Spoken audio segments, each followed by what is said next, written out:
Hello, welcome to Sound and Fury Book Reviews. As usual, I'm Tina. Today I am doing a one-off book review of The Jasmine Throne by Tashi Suri.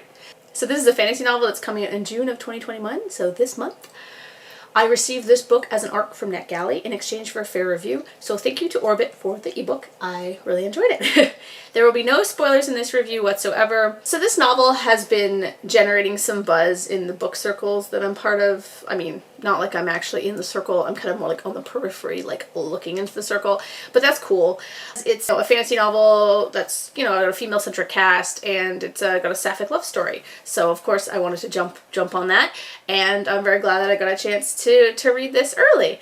So what is the book about, though? The novel is set in a world inspired by the history and epics of India, in which a captive princess and this maidservant who has some kind of forbidden magic become allies on a dark journey to save their empire from the princess's warped older brother. So, as I said, it's an LGBTQ story, which is great, and that's kind of what drew me to it mainly, I will say, because I do read a lot of fantasy, but I tend to read more military fantasy. So I will say it's an elegantly written fantasy that is lyrical and languid and, weaves magic and politics together in a nice way. It's beautifully constructed. The sentences flow with a prose that perfectly balances describing a scene and incorporating turns of phrase. I was never confused while reading it, and while the world building was on the light side for me, I understood the motivations and drives of the characters. That being said, I could have used more explanation into how the world worked regarding the various lords and the fiefdoms and how they interacted with the emperor. I wasn't really sure how the world at large functioned and whether this was the whole world or whether there was more to the world. I wasn't entirely sure. I definitely enjoyed the premise, though, and the non-Western inspiration for the novel. I don't get enough of that, so I was very happy to have that. The alternating viewpoints allowed for different perspectives on the action taking place, which I really enjoyed. Though I wish we'd gotten a few more chapters with some of the antagonists, because I really wanted to kind of delve more into kind of their motivations and what was driving them. I mean, it's a really good book. I think a lot of people will enjoy it. I will say, though, that I found the story a little, not really meandering, but quite slow. Part of this could have been because I knew going in that it was a lesbian love story, so the build-up, I mean, that's not the story, but I knew that was an aspect of it. So the build-up to their romance, I found, was dampened for me because I was expecting it. While I prefer a slow burn love story always, this one needed a lot more. It needed passion. It was too chaste for an adult fantasy for me. I wasn't expecting any, bodice ripping or, some really, really smutty sex scene. Sex isn't always the end result of sexual tension, of course. But there's this lack of intensity between the characters that kept me from, shipping them as a couple.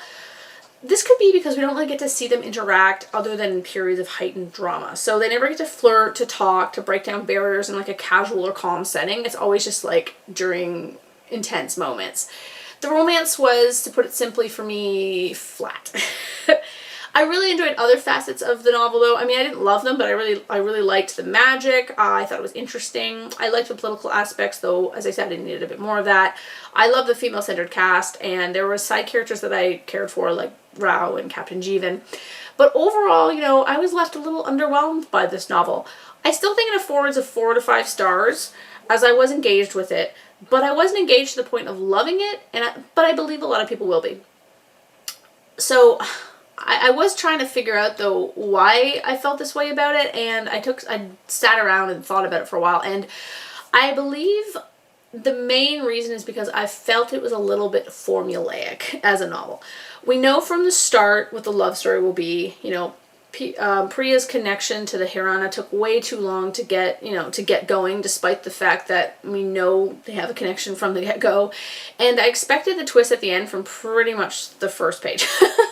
Maybe it wasn't intended to be a twist, but it felt like it was supposed to be one, giving the build-up to it. So that kind of was underwhelming for me. Don't get me wrong, I'm not trying to tear the novel down. I think it's a beautiful book that I did enjoy. I just feel the need to explain why I didn't love it, I guess. Will I read the next book in the series? I don't know. I'm not sure if I'm compelled enough, to be honest.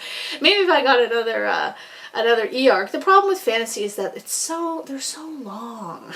They're so long, and it's do I read this fantasy book for one whole week, or do I read 2 shorter books? I mean, a fantasy has to be really good for me to make that choice.